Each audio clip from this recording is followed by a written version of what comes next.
Thomas Spinal s'est chié dessus. Il n'y a pas d'autre explication franchement selon moi. Salut à tous, c'est Golden Fighter, très heureux de vous retrouver pour une nouvelle vidéo. Et aujourd'hui, comme vous l'avez vu au titre et ma première déclaration, on va faire un petit retour sur l'UFC 321 à Abu Dhabi qui voyait en main event s'opposer Ciryl Gane, notre français Cocorico, à l'anglais Thomas Spinal pour la ceinture undisputed des champions du monde poids lourd. Une fin qui a été assez controversée et anticlimatique parce que le combat se termine au premier round en no contest suite à un high poke subi par l'anglais Thomas Spinal de la part de notre français Ciryl Gane. Qu'est-ce qui s'est passé ? Alors, j'aimerais d'abord aborder avec vous la Fight Week. On a retrouvé un Thomas Spinal qui était assez taquin, assez énergique, qui n'était pas dans son personnage de mec posé de d'habitude. On a l'habitude de connaître un Thomas Spinal très respectueux avec ses adversaires, très respectueux en général, qui fait pas beaucoup de trash talk, qui est beaucoup plus posé. Mais cette fois, on a retrouvé un Thomas Spinal qui était là pour piquer, qui avait envie de titiller Ciryl Gane et qui avait envie de créer de la hype, j'avais l'impression, autour de l'événement. Et puis surtout de sortir Ciryl Gane de son jeu. Puis ensuite, parlons du combat, on avait clairement un Thomas Spinal qui se faisait dominer par Ciryl Gane. Et je pense que ce qui s'est passé durant ce combat pour Thomas Spinal, c'est que après l'high poke, il a trouvé une porte de sortie et il l'a prise. Thomas Spinal, je le répète, s'est chié dessus du bon gamin. Ciryl Gane était le seul dans la division poids lourd à pouvoir tenir tête à Thomas Spinal. Si on regarde sur le papier, Ciryl Gane est un striker dynamique, tout comme Thomas Spinal. Ciryl Gane a des finishes dans la division, tout comme Thomas Spinal. Ciryl Gane s'est rarement fait knockdown, si ce n'est même jamais. Je crois que le seul knockdown que Ciryl Gane a pris dans sa carrière, c'était contre Taito Iwasa au premier UFC Paris. Mais sinon, Gane ne se prend pas de knockdown. Certes, il a connu une défaite assez humiliante, pour dire le peu, face à John Jones, mais ça reste John Jones. Ciryl Gane a tous les mêmes attributs que Thomas Spinal. Donc, sur le papier, Ciryl Gane est le match-up parfait pour pouvoir créer une opposition vraiment difficile à Thomas Spinal. Je pense que Spinal, durant toute la Fight Week et même durant toute la prépa, a beaucoup sous-estimé Ciryl Gane. Il l'a balayé sur le côté parce que Thomas Spinal, dans sa tête, ce qu'il voulait, c'était John Jones. Voilà pourquoi, pendant toutes ses interviews, il parle de John Jones. Même pendant la promotion du combat contre Ciryl Gane, il parle de John Jones. Je pense que Spinal a vu Gane comme une sorte de marchepied pour arriver à John Jones. Il s'est dit, si je bats Gane de manière encore plus décisive que Jones avait battu Gane, là, le call-out parfait, ça serait John Jones. Et puis après, j'ai enfin mon gros money fight, j'ai enfin le fight de ma carrière, je bats John Jones et je suis considéré comme le GOAT. Sauf que arrivé dans la cage, et on l'a bien vu au vu des statistiques que je pourrais vous afficher, et tout le monde a vu le combat, tout le monde a vu le premier round, la manière dont il se déroulait, c'était notre bon gamin qui menait la danse.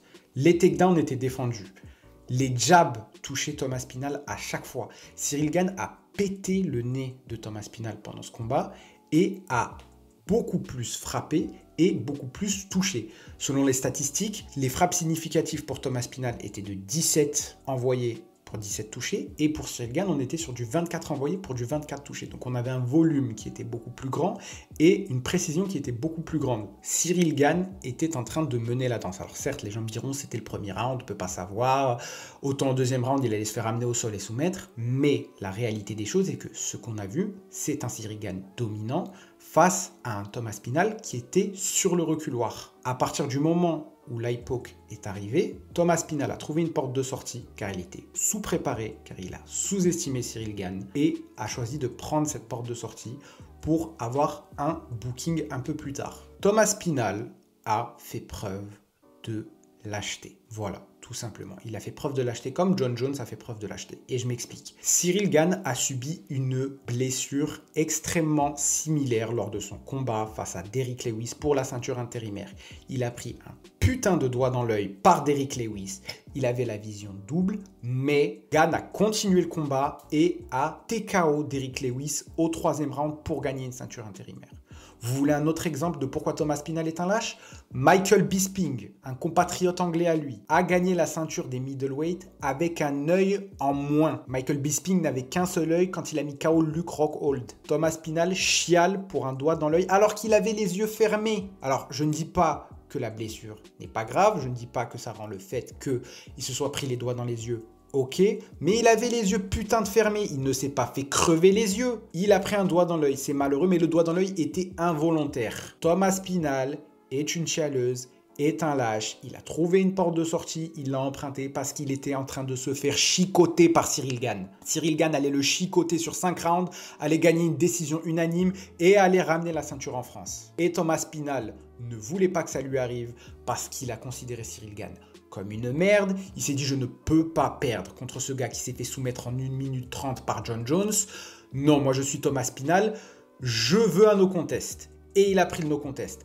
Parce que normalement, 5 minutes lui étaient accordées pour se remettre de ce putain d'eye poke. Il n'en a pris que 2. A dit qu'il ne pouvait pas voir. A même très peu laissé la place au docteur de pouvoir bien l'ausculter. Cyril Gane allait gagner ce combat. Thomas Spinal s'est chié dessus. Thomas Spinal nous a fait une John Jones. John Jones a trouvé une porte de sortie pour ne pas affronter Thomas Spinal. Thomas Spinal a trouvé une porte de sortie pour ne pas continuer le combat contre Cyril Gane. Thomas Spinal s'est chié dessus. Thomas Spinal n'est pas le champion courageux qu'il a fait croire à tous les fans qu'il était, s'est chié dessus et a retiré cette opportunité à Cyril Gane. Cependant, le combat va être rebooké, comme l'a dit Dana White à la conférence de presse d'après-combat. Cyril Gane contre Thomas Spinal va arriver. Un vrai combat où on aura vraiment l'opportunité de voir le bon gamin chicoter l'anglais. Quelle est la suite logique pour Cyril Gane maintenant? Que peut faire Cyril Gane en termes d'apparition médiatique et en termes sportifs pour faire en sorte de quand même décrocher le meilleur résultat? Parce qu'il ne faut pas se le cacher, oui, effectivement, ça peut être un événement très démotivant pour le bon gamin. Il s'est entraîné très très dur pendant des mois et des mois et des mois. Il a quand même subi une blessure dans son combat contre Alexander Volkov où il s'est cassé le pied. Cyril Gane a déjà eu des blessures, il s'est déjà cassé la main. Donc c'est vrai que ça peut être très démotivant pour lui. Donc quelle est la suite médiatique logique pour Cyril Gane? 3 conseils. Selon moi. Premièrement, il ne faut pas arrêter la préparation. On sait maintenant que le prochain combat de Cyril, ce sera Thomas Spinal.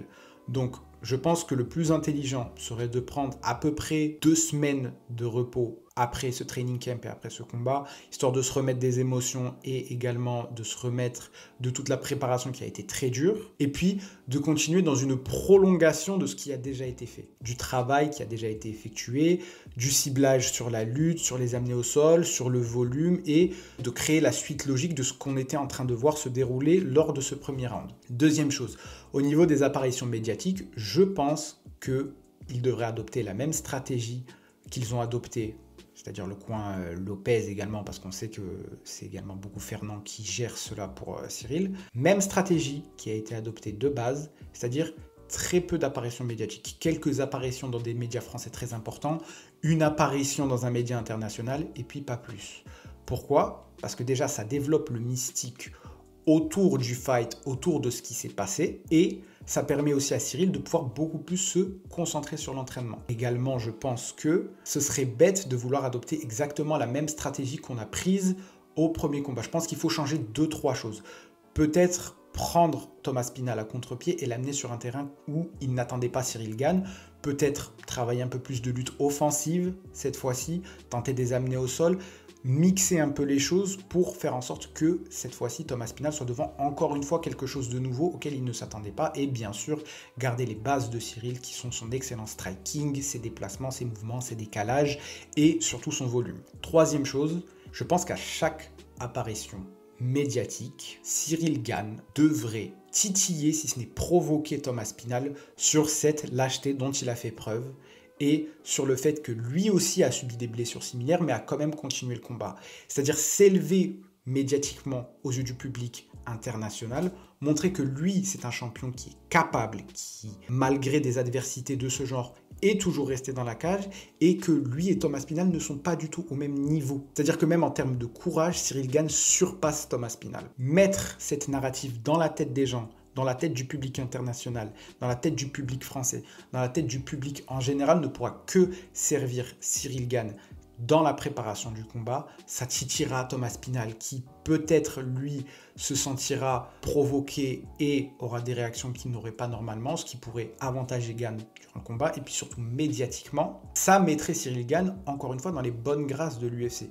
On sait que en termes de management, avec le Management Factory et l'UFC, c'est un petit peu compliqué ces derniers temps.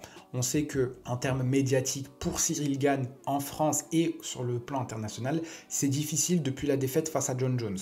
Et il y a également la victoire face à Alexander Volkov qui était très controversée, qui ne l'a pas servi.